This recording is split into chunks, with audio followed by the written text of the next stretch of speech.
Kung bagyo man, bumuhos man ang ulan, dito sa Pisbalolos, bubuhos ang biyaya ng Diyos. Come on, let's give the best offering to God. Let us proclaim that is greater. He is the highest. Come on, everybody clap your hands.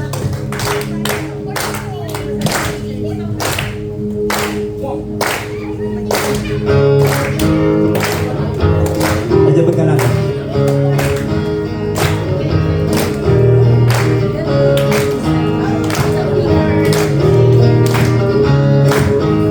Sing with me. Praise the voice of the earth.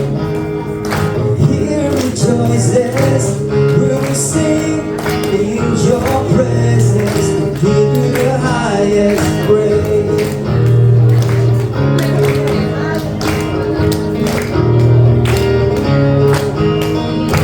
Let's declare. Here we declare. Is in us. Nothing will stop us. We will dance in your freedom to give you the highest praise. And all I want is to be like you. I want is to be with you. Sit down. Whoa, whoa, God, you are the greatest. Whoa, whoa, God, you are the highest. Whoa, oh, oh, whoa, oh, oh, whoa, whoa, you are the greatest. Whoa, oh, oh, whoa, oh, whoa. You are the highest.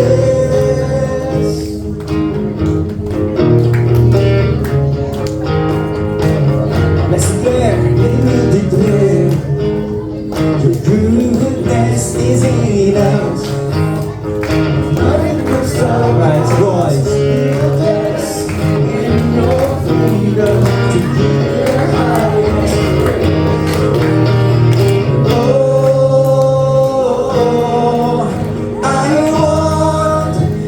To be like you, oh, I want is to be with you. Everybody's 1, 2, 3. Whoa, whoa, God, you are the greatest. Whoa, God, you are the highest.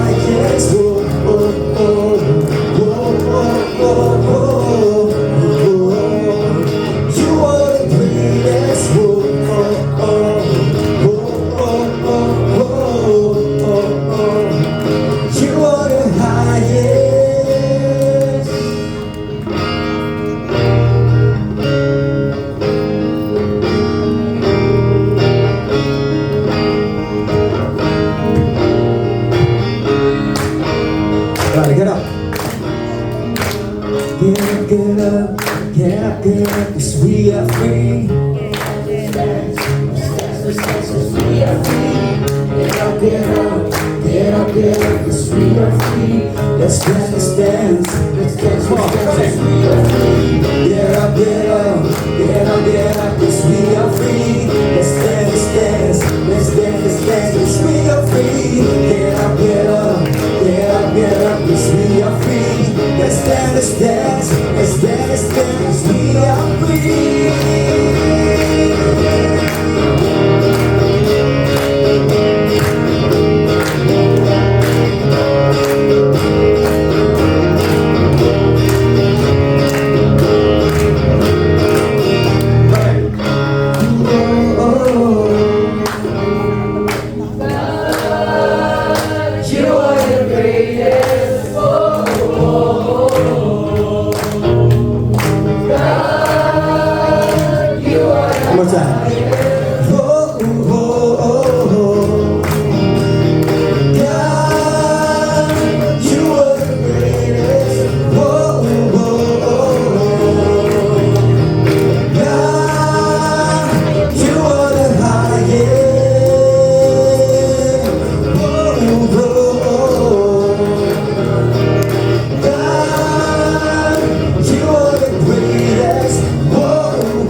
Good morning, everyone! Ayan. Pwede nyo ba pakitapik yung katabi nyo at pakisabing, I am happy that you are here. Initian ninyo, kamayan ninyo, yakapin nyo. Yeah, it's been...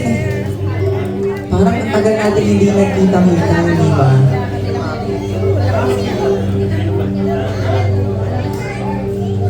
And first of all, I want to actually tell you that I am also happy that you are all here. Hindi ba? Kasi flood has already been into Bulacan and yet here we are. Di ba? Ang dami siguro mga pagsubok na pinagdaanan ng bawat isa sa atin and yet we are here. Kaya naman, I am happy that you are here. Parapakan niya po natin ang Panginoon and praise God for His grace, for His mercy, and for His blessing. And today is our big day. Pakisabi nga, big day! Big day! Because we are here to summarize this great series of the great I Am. Because we have already discovered the true character of God. Sino po ba dito taas kamay yung na-bless na nating series? Woo! Hindi po ba? This entire series is actually wrapped in on how God actually introduces Himself through His own words. Hindi ba marami sa atin nakakakilala sa Panginoon? Iba-iba tayo ng interpretation. Maybe lumalaki tayo na, si God, ako medyo mapagparusa yan.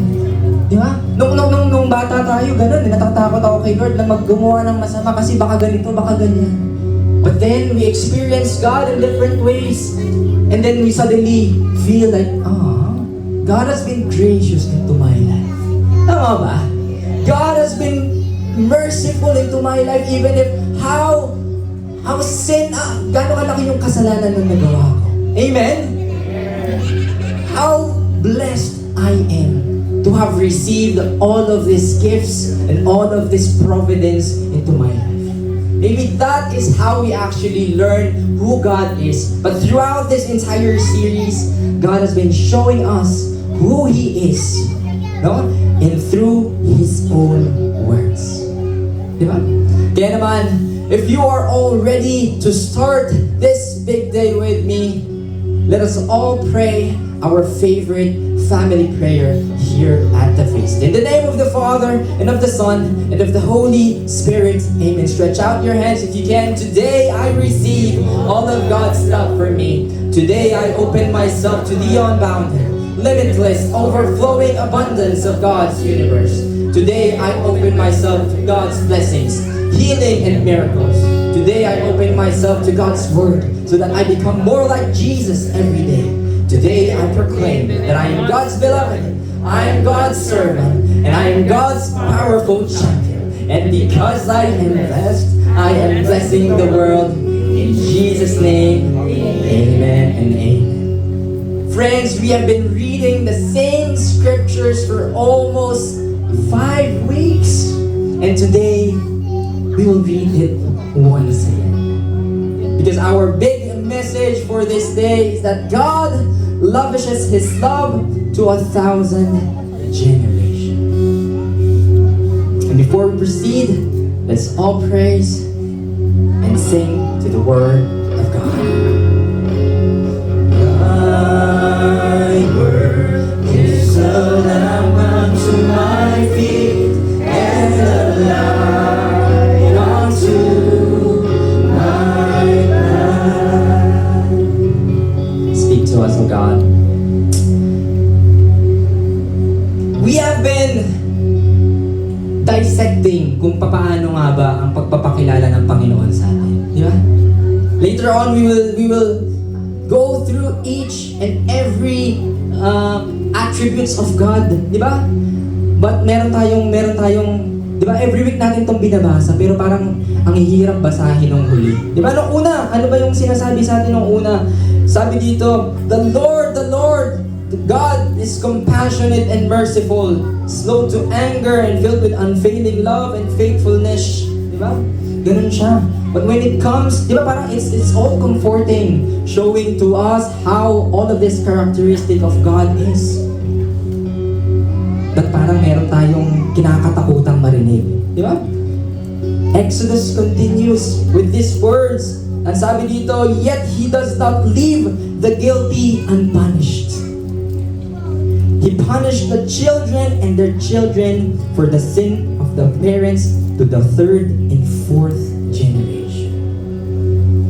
And through this last big day, to our big day, no, we will all conclude everything. And to wrap up this, itong nakakatakot na message na to, ano ba ibig sabihin na to? Does God really punishes us through all of these generations? But today, brothers and sisters, I want to instill with you, what does this mean? Because God, last attribute, is faithful. Pakisabi nga sa katabi, God is faithful. And through this, we will all see how He allows the evil to proceed and to actually confront us because He is faithful. And for that, let's all honor the Word of God. Thy word is a lamp unto my feet and a light unto my path. Let us all give God a great clap. Hallelujah. Amen and amen. And on your way to your seats, pakisabi sa katabi, God will speak to you today. Amen and amen. You may all take your seats.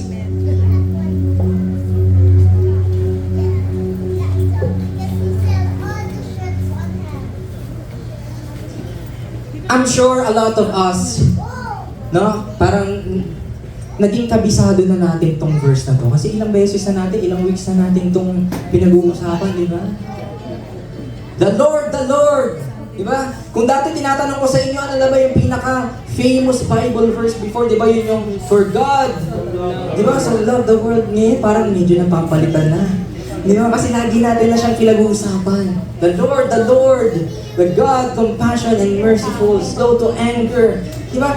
Through this verse, nakikita natin papaano ba yung entire characteristics ni God. And I'll be going through each of them very, very shortly. The first one is God is compassionate. Di ba? Ano ibig sabihin nito? In Greek word, it's rachum. Pakisabi nga, rachum. This is actually God's tender, maternal, and nurturing love. He is compassionate. Pakisabi sa katabi mo, God is compassionate with you. Di ba? Hindi siya yung meron siyang feeling of kindness that already comforts us. Yung taong nakikita mo na ang bait-bait lang sa'yo. It doesn't need to say anything. It doesn't need to tell you what you need to do. But it's just there. Being compassionately active and present in your life. And that's what God's kindness is showing us. To the point that we feel that comfort and we feel that we are already rescued in the times of trouble. Di ba? Okay, sabi nga ulit, God is compassionate. And that is the first one. Second is God is gracious. Pakisabi nga, God is gracious. Ito, pinakamatindi dito. Di ba? Tanongin niyo sa akin kung bakit. Because God gives grace even if we don't deserve it. Naniniwala ba kayo doon? Sometimes we have so much grace in our lives that even us, we don't deserve it. Di ba? Na parang everything, na kahit ang dami nating kasalanan ginagawa, we are still being loved, we are still being provided, we are still being taken care of, we are still being removed from evil. That is what God is gracious. Hindi ibig sabihin nito na parang binibigyan lang niya tayo ng grasya. Hindi ibig sabihin nito na inaalaw lang tayo ng Panginoon na magkasala. Di ba? It's not just okay to be sin dahil God is grateful. It's telling us na even if you feel that you are in sin, God is not yet done with you. Di ba? You are not your past. This is just telling us that you are not your past and you are permitted to begin again. Pakisabi nga ulit sa katabi, you are permitted to begin again.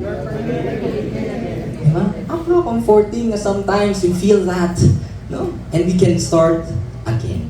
Third is God slow to anger. Naalala niyo to na God has long nose. Ha? Diba? Mahaba ang nostrils ng Panginoon. And this one tells us the characteristic of God that He is extremely patient. Diba? yung kalooban ng Panginoon is extremely patient. Na even if we have already created sin multiple times, di ba? Would you imagine? Sa ika-7th time, nung winnership ng mga Israelites yung golden calf, pero hindi pa rin ginagalit ng Panginoon. He still gives you that time, no? To let you know that He has this loyal love for you. Pakisabi nga, loyal love. Loyal love. Di ba merong mga gano'n na tipong kahit na ang dami mo nang nagagawang kasalanan doon sa ibang tao na yon, pero yung tao na yun na hindi nagagawan mo ng kasalanan, hindi nagbabago sa'yo. Na parang, ang bait pa rin niya sa'yo, iba pa rin yung pakikitungo niya sa'yo. He doesn't retaliate, he doesn't show that he's angry, he's just there to tell you that he loves you, that he still cares for you, and he wants you to change. And that's what God is. He actually is patient with us.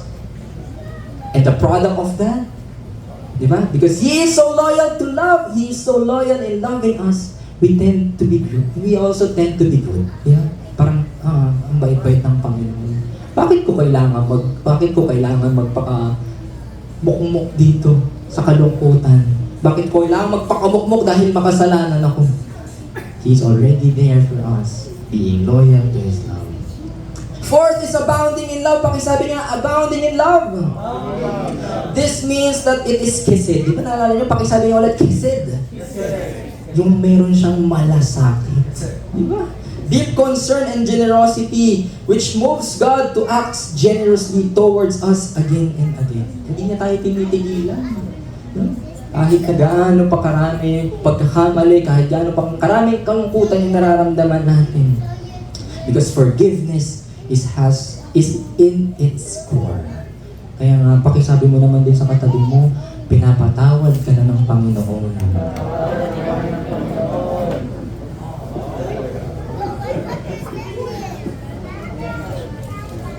Amen. Palakpakan niya po natin ang Panginoon. Sometimes forgiveness is hard to accept. Lalo na kapag sa tingin mo, hindi mo mapatawad yung sarili mo. That's why we always need to know the core of God. And all of this characteristic is what He wants us to know and to imprint into each and every lives of everyone that is present here and outside of His kingdom. So now I would like to go on to the last attribute, which is faithful. Pakisabi nga, faithful. Di ba nakakatakot yung sinasabi dito that yung last passage, di ba ano sinasabi? Yet He does not leave the guilty unpunished. He punishes the children and their children for the sins of their parents to the third and fourth generation. Ano ibig sabihin nun, bro? God punishes. Kahit ba yung mga inosenteng bata na wala namang ginagawa, no? Kahit na yung great-grandchildren nyo, yung mga kaapo-apuhan nyo, yung kasalanan nyo daw, paparusahan sila. But listen to this. Ang sinasabi ng verse natin na to is there's actually two core messages from the book of Exodus na sinasabi dito. The first message is, justice is God's response to evil. Pakisabi nga ulit, justice is God's response to evil. Ano ibig sabihin nito? Kapag hinahayaan daw ng Panginoon na may mangyaring kasalanan or evil into our lives, hindi ibig sabihin nun na parang pikit mata na lang siya na hinahayaan niya. No! It actually, God loves us and He will not let evil destroys us. Di ba?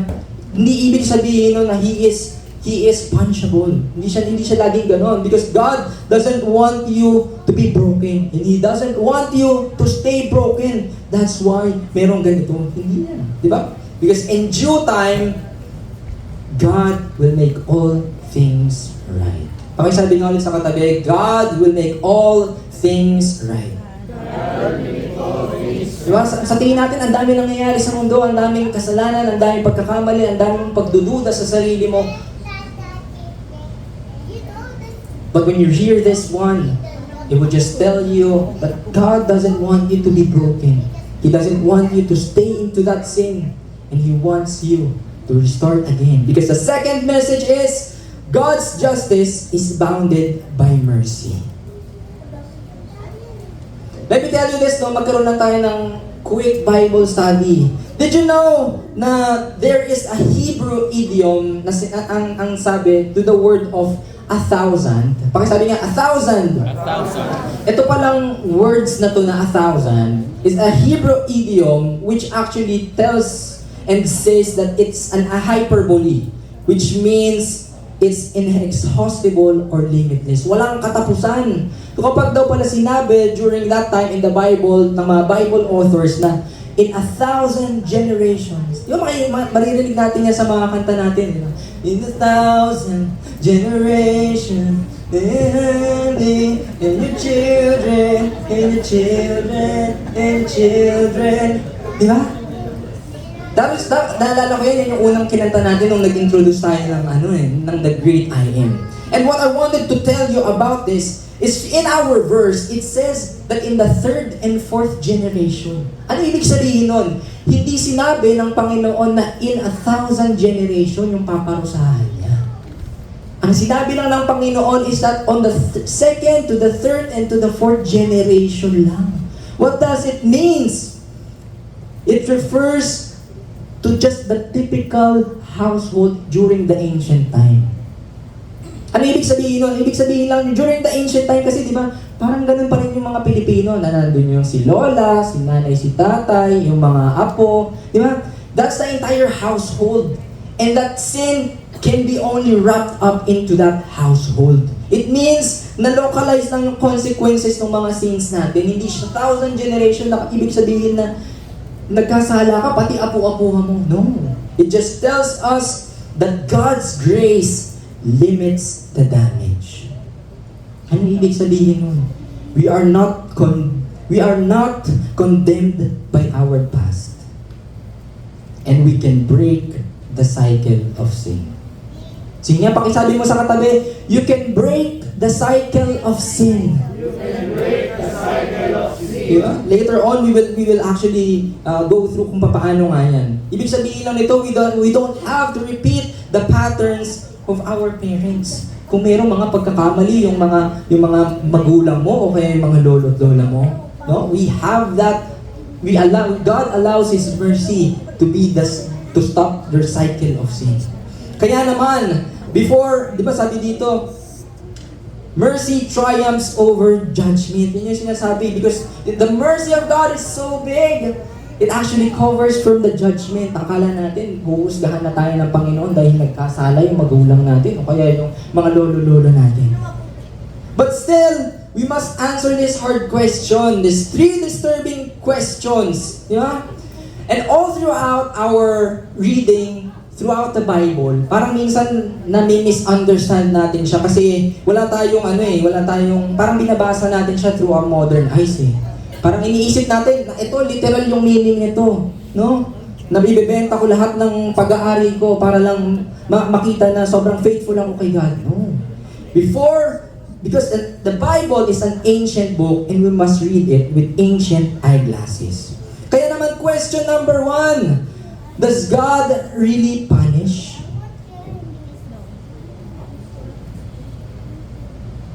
When the Bible says God punishes, di ba akala natin na parang ang Panginoon, no, kukuha yan ng mahabang whip, no? Tapos papaluin tayo, no? God punishes. Kapag nangyari parang sa Pilipino, no? Parang ang nanay mo pag nagalit, kukuha yan ng tsinelas o kaya ng hanger. Di ba? Ako, pag pinapahanap sa'yo, pag di mo yan nakita, makikita mo. Does God punishes? Ganun ba yun sa atin? Hitting us with 39 lashes? But no. It just tells us, and it just means that God allows the bad to happen.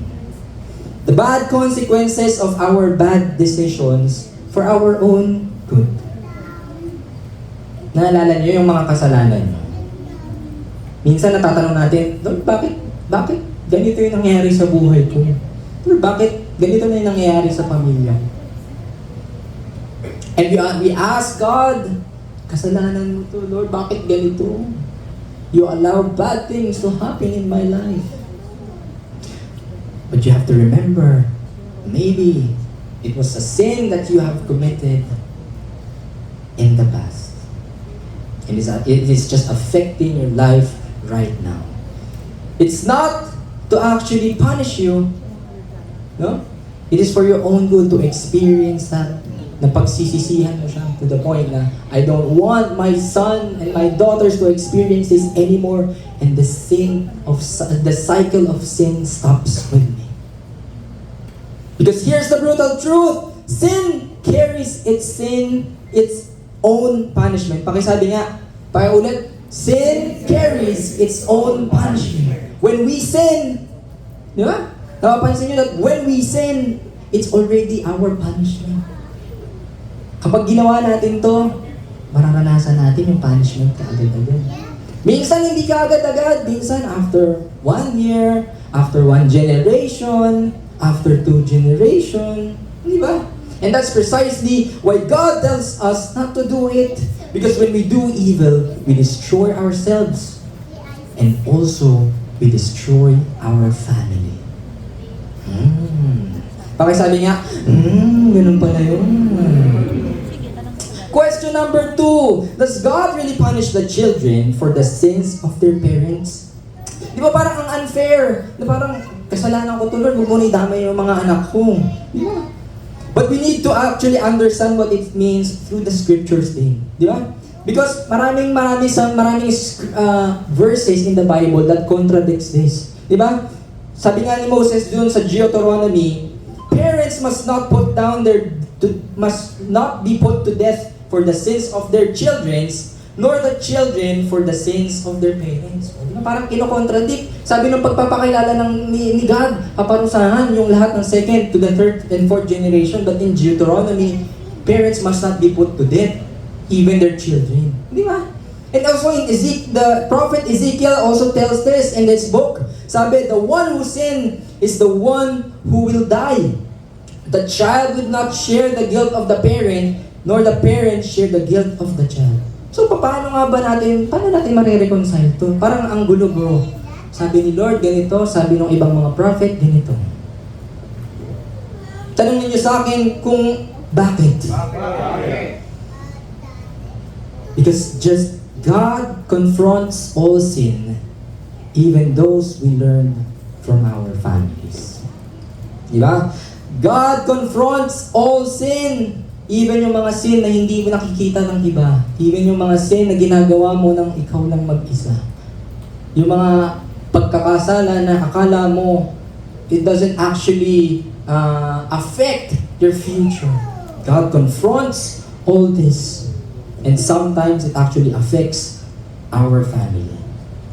Di ba, pansin nyo to, look around you kung ano yung nangyayari sa buhay ninyo. When parents actually created sin, apektado yung mga anak. Hindi ba? Mamaya magbibigay ako ng examples. But when parents are so good, parang magaganda din yung mga nangyayari doon sa mga anak niya. Makikita mo, masiyahin yung parents, masiyahin din yung anak, di ba? TikToker yung mother, di ba? TikTokers din yung anak. Di ba parang kasiyahan lang lagi, di ba? Di ba? This is how life works because we are all connected. And that's why it leads us to this next question. Question number 3, that is there really such a thing as generational sin? Di ba iniisip natin, marami sa mga bagay na naiisip natin, hindi, ano yan, ganito na talaga kami. Generational sin. Talagang mahirap na kami. Simula pa ng mga lolo-lolo namin, yung ancestor namin, talagang ano na kami, magagalitin na kami. No? Simula pa lang nung unang-unang panahon, yung, no? Talagang ganito na ako, may, mahilig na kami sa mga babae. No? Adulterers kami. But listen to this. Sin is social. Pakisabi nga, sin is social. Ang iniisip na karamihan sa atin, ganyan naman yung tatay ko, ganyan naman yung lolo ko, it's normal. But sin is social. Ibig sabihin yan, na ipapasa yan. Dahil yan ang nakikita mong normal nung kinakalakihan mo. Maybe, maybe magugulat ka na parang bakit kapag ka nagagalit ka na, lagi mo lang sinisigawan yung anak mo, laging hindi mo na pinapakinggan yung mga anak mo. Tapos later on, you realize na ganun ka din pala pinalaki ng magulang mo. Doon na hindi ka pinapakinggan, na lagi ka lang sinisigawan, na hindi pinapakinggan yung katwiran mo. Huh? Di ba, tinatanong ka, tapos pag sumagot ka, sasagot. Di ba? Yung mga ganun. Parang, sin is social, napapasa natin siya sa iba't iba. Eto pa, meron pa. Sometimes, yung pagiging womanizer, parang ginajustify natin siya na, yung tatay ko, ganun din naman. Kahit niya yung lolo ko Basta, doon pa rin ako sa asawa ko huling umuwi. Di ba? Naalala ko yung ganyan, meron ako mga kaibigan na ganyan, na parang, ang suswerte nila sa mga asawa nila, pero on the side, mayroong ginagawa na, okay lang naman yan bro. Kasi naman, mamaya namang gabi, doon ako sa asawa ko uuwi. We copy what we see and we normalize it. But listen to this, you are not your family's past. Pakisabi nga, you are not your family's past. Pakisabi ulit, sin can stop with you. Sin can stop with you. Last one. The cycle of sin stops with me. Amen. Palakpakan niya po natin ang Panginoon. So, paano natin masasabi na God is faithful? Because the fifth and final word of God is, di ba? Faithful. And in Hebrew word, it translates to emet. Pakisabi nga, emet. Amen. And alam niyo ba na ang emet has the same root word of amen. Pakisabi nga, yun pala yun. So whenever we say amen, you're just saying that is true, that is reliable, and that is reliable. This means that you can trust God with open arms and open eyes. Hindi siya ibig sabihin na you have faith, na parang magtitiwala ka lang sa Panginoon with closed eyes, na parang, sige, bahala na si Lord. No. We are actually giving our problems to God because He is faithful, and you need to trust God that He will do it. If not today, He will do it tomorrow. God's love doesn't depend on how good or bad you are. Hindi ibig sabihin, hindi siya transactional. No? He just loves you. The end. It's period. Kaya naman, last word for the day, pakisabi sa katabi, God loves you. And this brings us to the perfect expressions of God's faithfulness through the testimonies of our brothers and sisters. So we can call on Sis Day for our table talks for this morning. To God be the glory.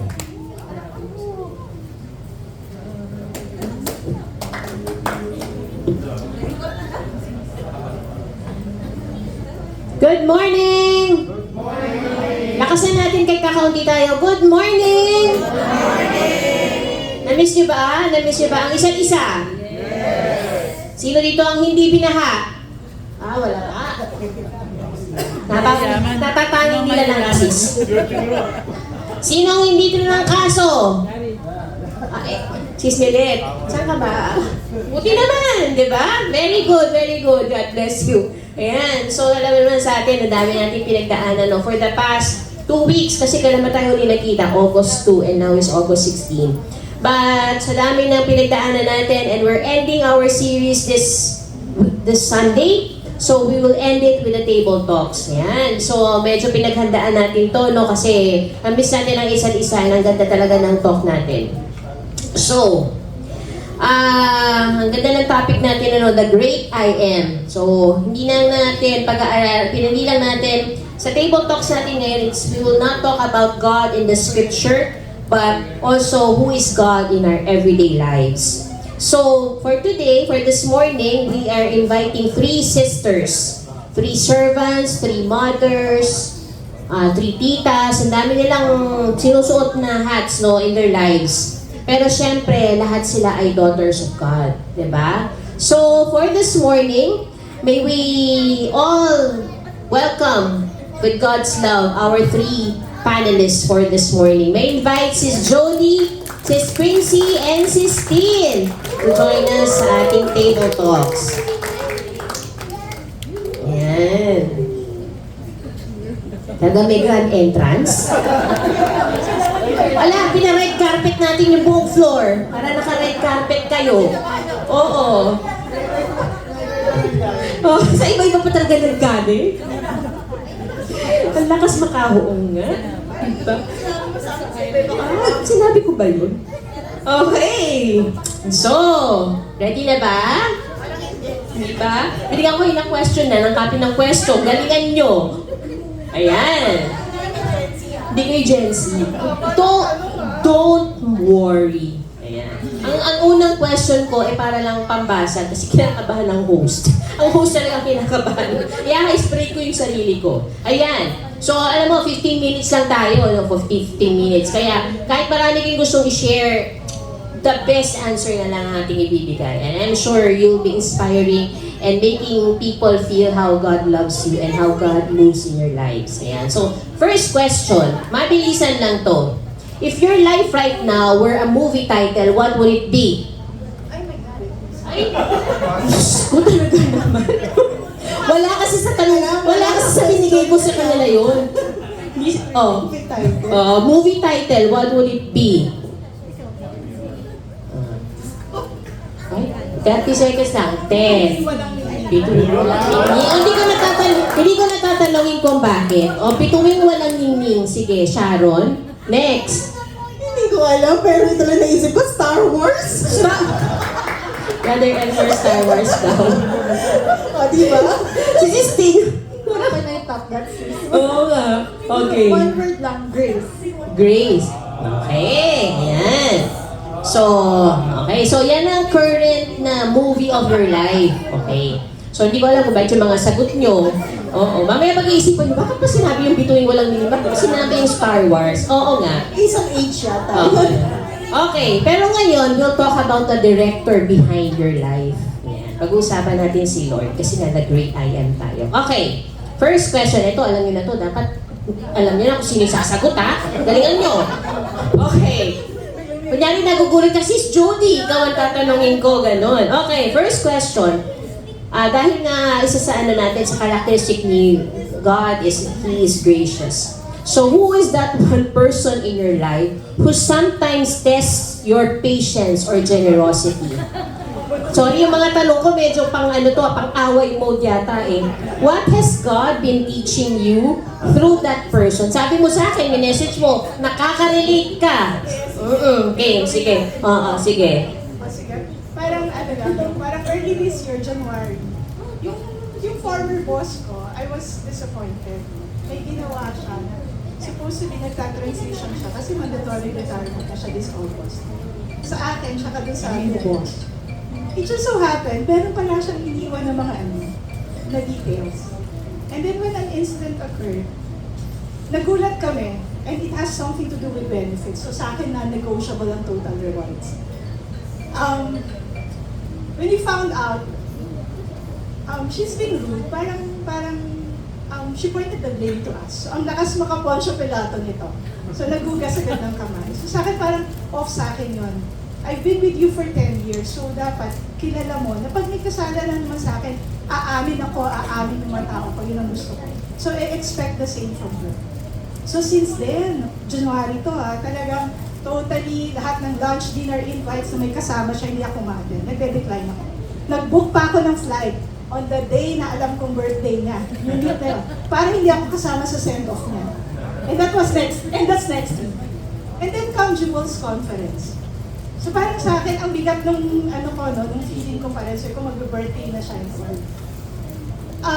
Tapos, there was a talk. God prunes, we bloom.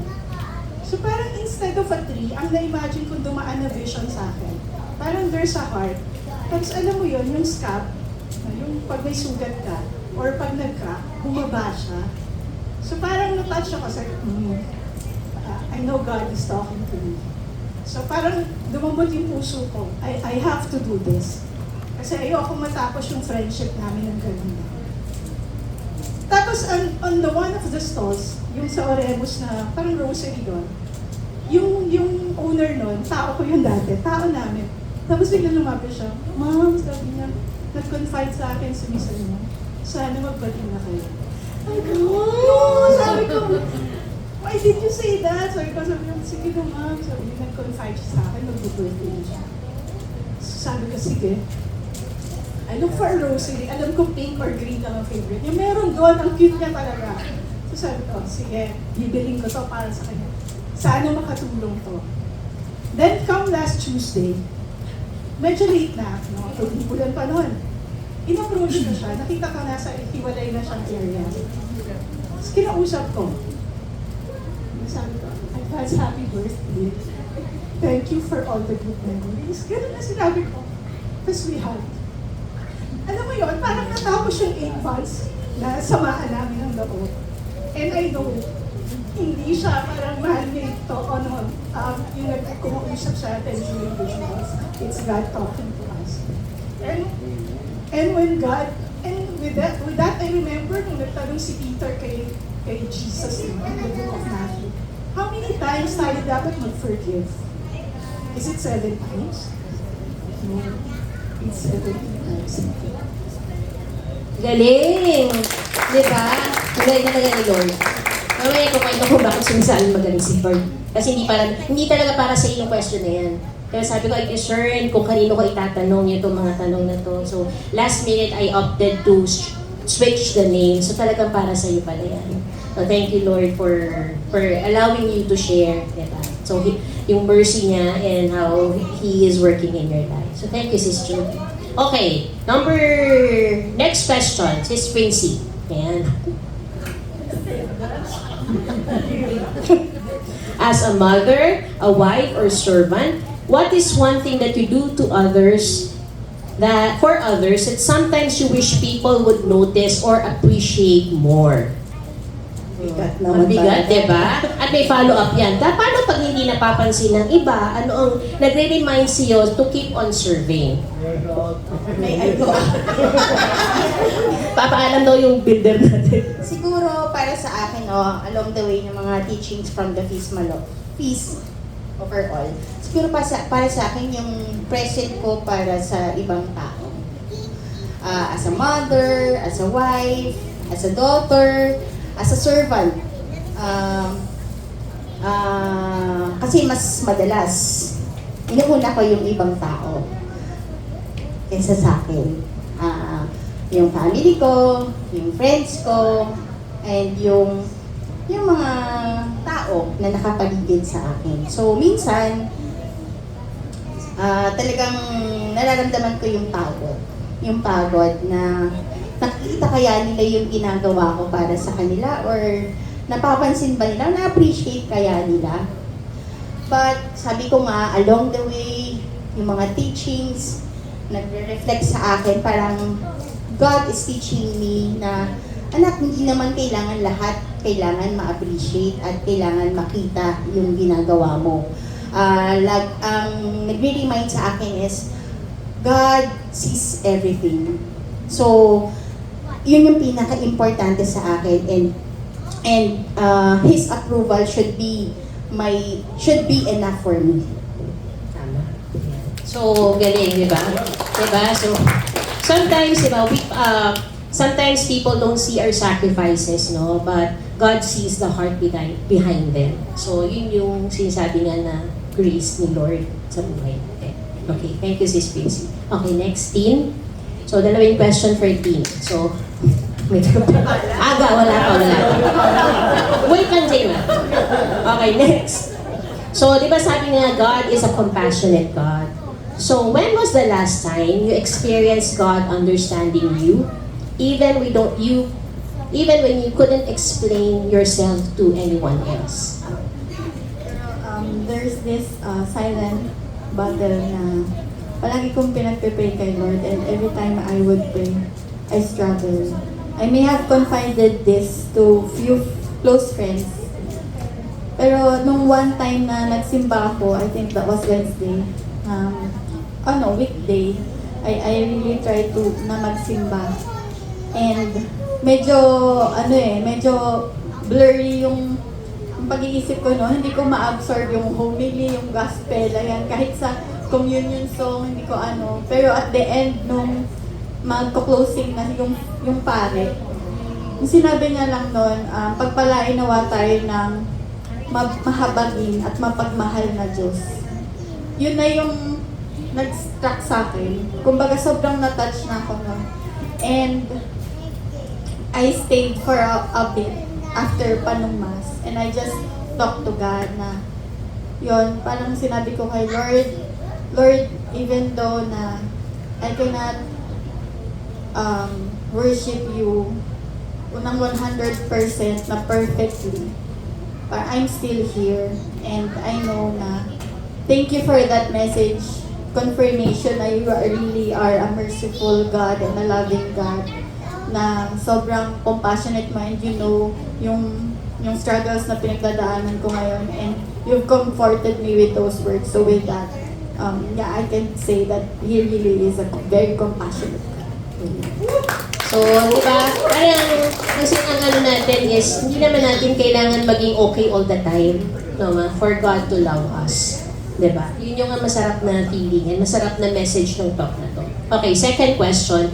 You're not yet a mom, a wife, but you're a daughter, a tita, a girlfriend. Ito na. Okay, a servant, di ba? So, yan.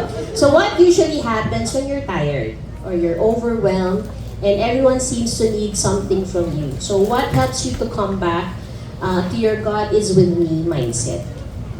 Yun. So, may times po talaga na, ba't ako na naman? Palaging ako, hindi pa nila kaya yun. Especially, actually sa family. Pero, yun, minsan bago tumulong, bago gawin yung isang bagay, may reklamo muna. Pero gagawin ko pa din. And at the end of the day, parang magre-reflect na lang ako na, ba't mo ginawa pa din? Kausapin ko yung sarili ko. Kasi, mahal mo sila. And at the end of the day, parang God would like just stop me na maybe ikaw yung taong nakakagawa nun because I made you capable.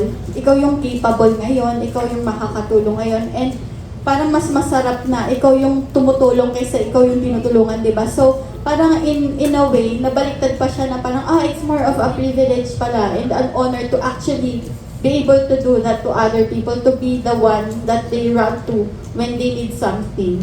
Yun. So, yun lang. Parang with that, parang nakaka-humble lang din. Okay, sige. Parang at the end, naging grateful pa ako.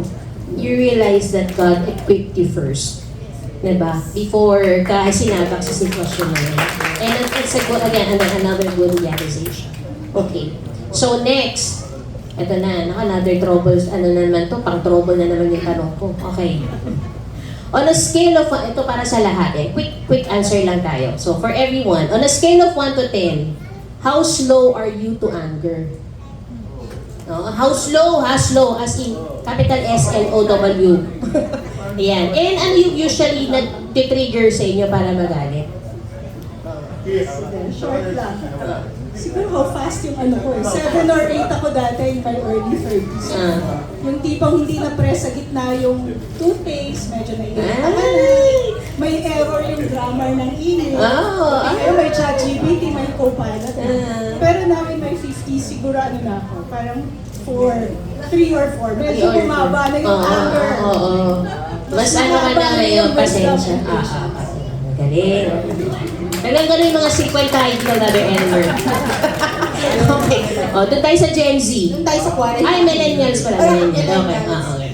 Yan, siguro kasi actually nakita ko yung question na yan. So, hindi ako yung nagsumagot. Sabi ko, sagutin mo nga. Kasi siya yung witness diba? Pero masasabi ko dati talaga merong dati 3 out of 10. Talagang siguro laging may galit, no? May pero yung slow to anger. Ngayon siguro masasabi ko 8 out of 10.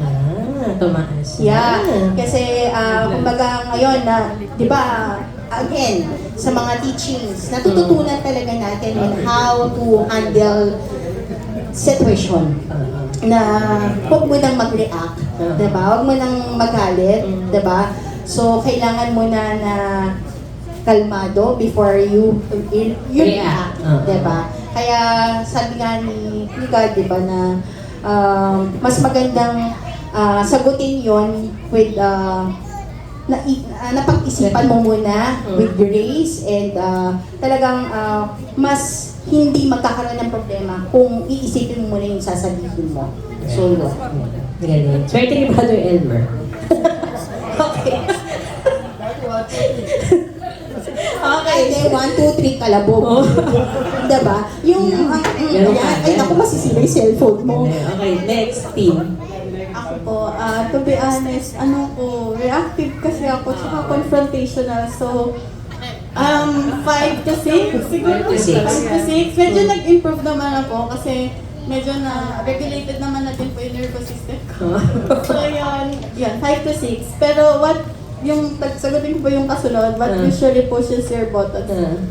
Ano po kasi ako, parang impatient din ako. So, parang ang hirap sagutin nito. Pero, yun, parang pag something is not sensible for me, doon ako napapareact. Like, what? Sa loob-loob ko lang. Or hindi ko siya, I try to contain it within myself. Hindi mo bine-verbalize. Oo, I try. Kung mag-isa lang ako, verbalize ko. Pero pag siyempre sa ibang tao, keep it cool.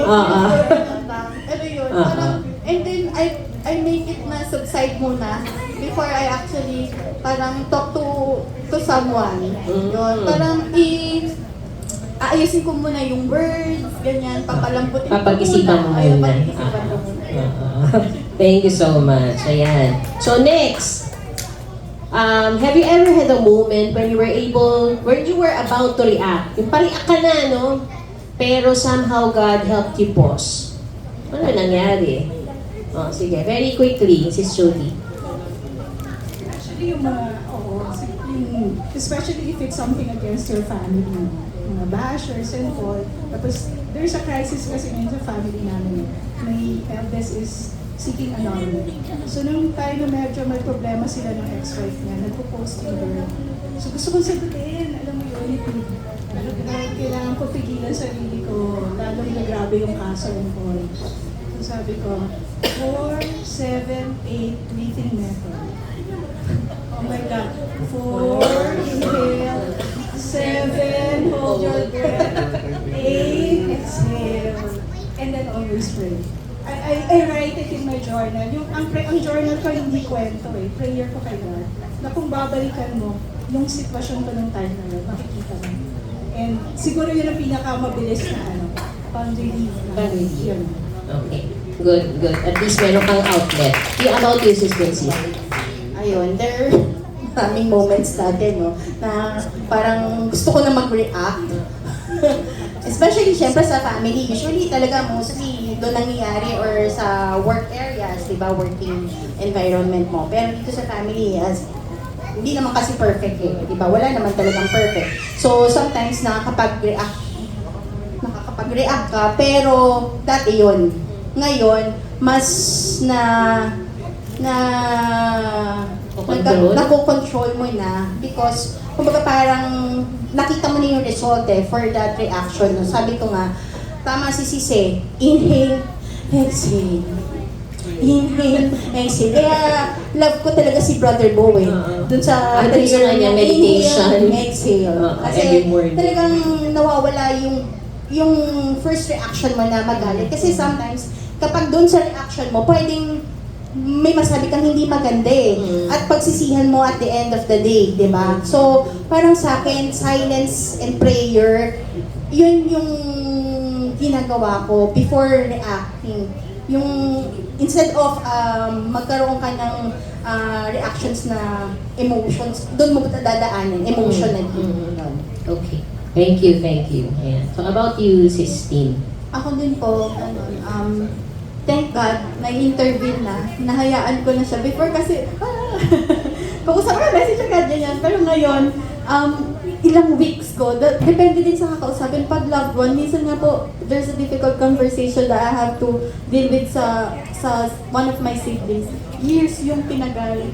Kasi parang kailangan ko siyang, hindi, hayaan na natin. Pero pag yung nagpa-pile up na, parang gusto ko na talagang sabihin, pero sige. Tapos yung pag-iisipan mo, pag-pray mo, susumbong mo din muna kay Lord. Tapos parang paano ba yung best way na hindi siya, magiging receptive siya, imbis na mag-retaliate yung tao. And in-apply ko na yun, parang if I have a thought and I want to message someone, weeks yun, parang days ko papalipasin. I pause, I sleep on it.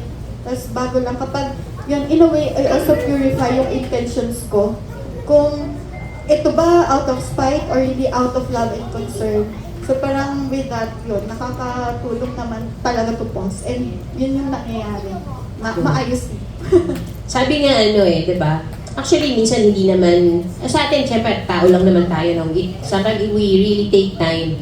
Pero there's a 3-second, meron daw tinatawag na 3-second pause between what happened and how are we going to respond. So doon nagte-take effect yung presence ni Lord. So, yan. Okay. So, hindi na tayo mag-wrap up. Okay. So, siguro we'll skip the last 2 questions. Okay, we'll go to the last question. Yan. So, as a child of God, yan. So, if you could describe what God has been to you in one word in this season of your life, what would that word be and why? Siguro ako comfort. Parang yung song ni Basil Cortez, "Come to me and I will give you." Na parang most of the time yun na nararamdaman. Comfort. Thank you, Sis Jody. How about you, Sis Vince? Span of time, di ba? Span of time. Because of the span of time. Ayan. For me, siguro one word is faithful.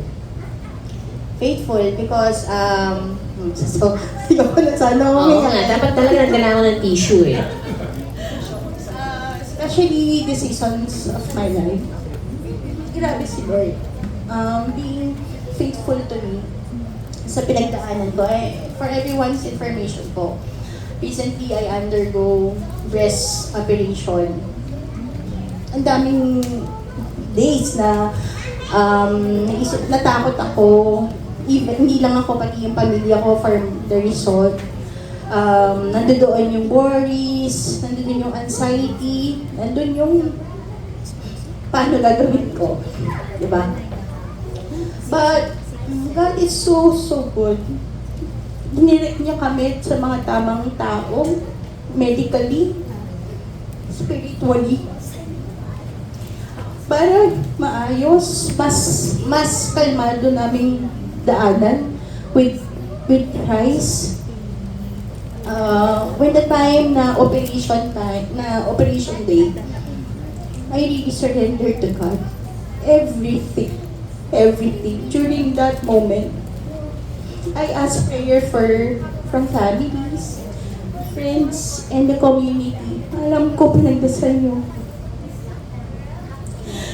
And, nung sabi ko, ikaw na bahala, Lord. Nililift ko na sa inyo lahat. Paglabas mong result, it's benign.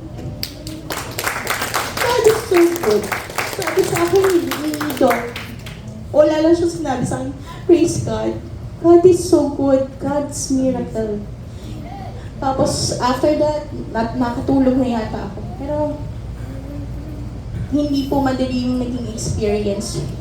Sobrang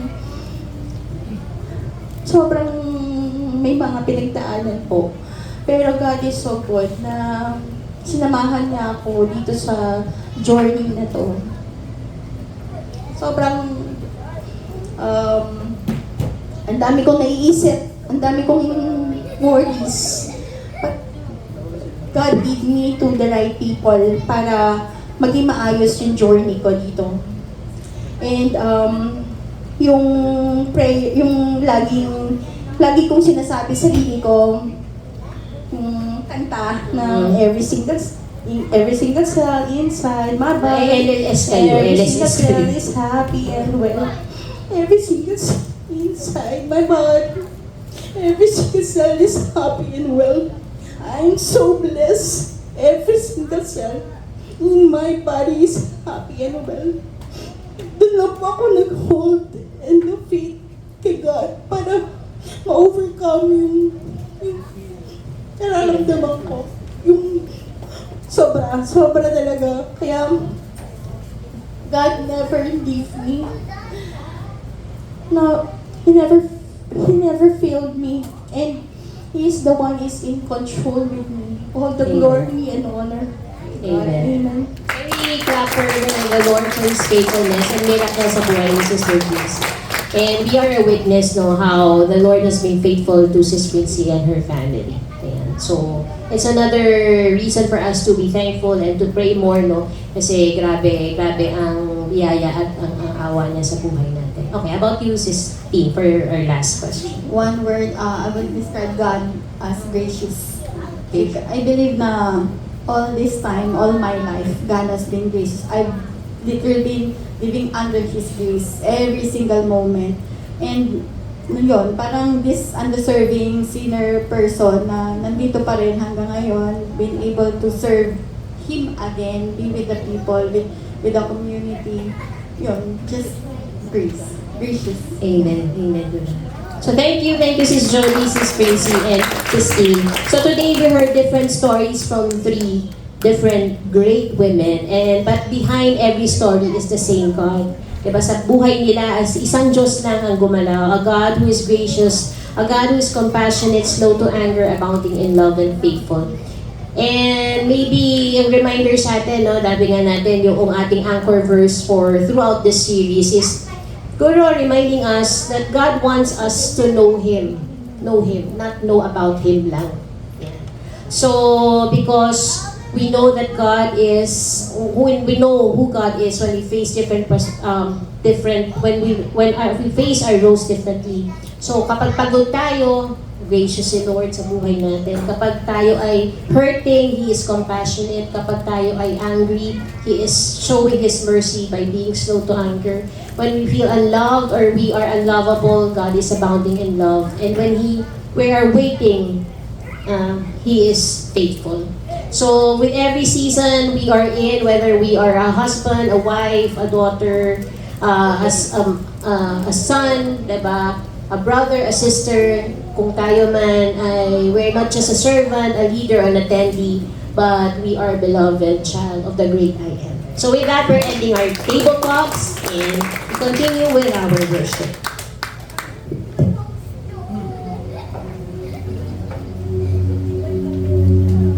Amen. Palakpakan natin ang ating Panginoon. And thank you, Lord. God is faithful. Tapat ang ating Panginoon sa kanyang mga pangako. Tapat ang Panginoon sa kanyang pagmamahal. Tapat ang Panginoon para sa ating lahat. Kaya my dear brothers and sisters, yung pagiging tapat ng ating Panginoon, kadalasan ang ibinabalik natin noon ay duda. Diba? Yung pagtatanong, kaya ba ang pagdadaanan? Kaya ba yung problema? Kaya ba yung malampasan?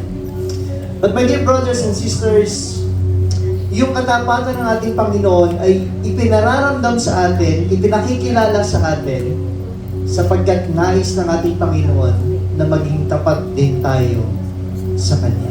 Kaya my dear brothers and sisters, hinanyahan po tumayo ang lahat.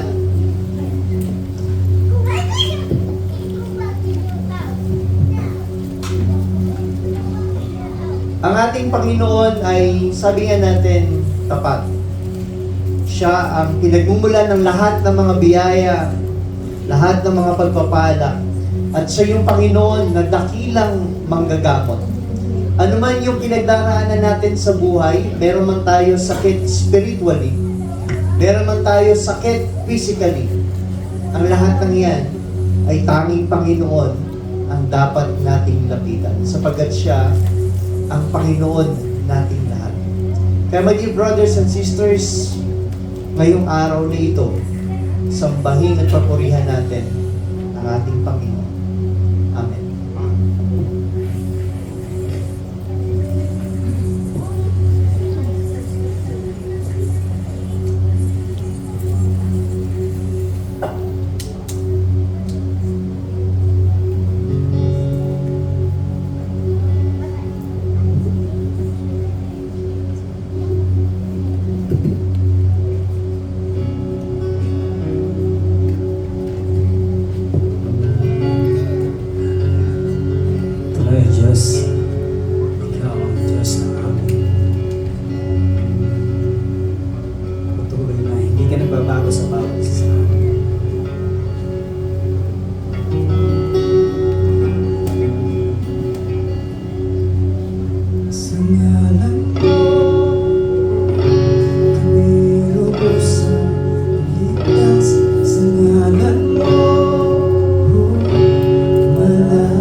ng lahat naghahari ka.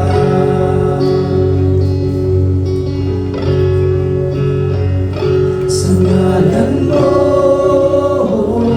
kami lubusang naligtas. Sa ngalan mo malaya magpupuri sa iyo kailanman, O Jesus, Diyos ng lahat. Sa ngalan mo kami lubusang naligtas. Sa ngalan mo malaya magpupuri sa iyo kailanman, O Jesus, Diyos ng lahat.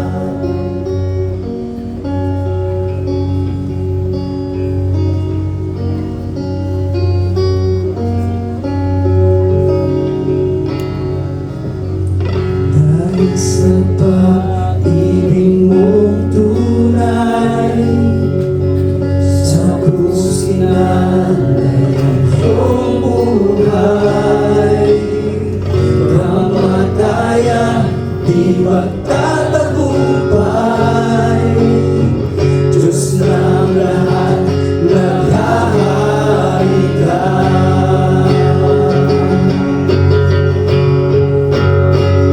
Sa ngalan mo kami lubusang naligtas. Sa ngalan mo malaya magpupuri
Father, thank you the Son, and the Holy Spirit.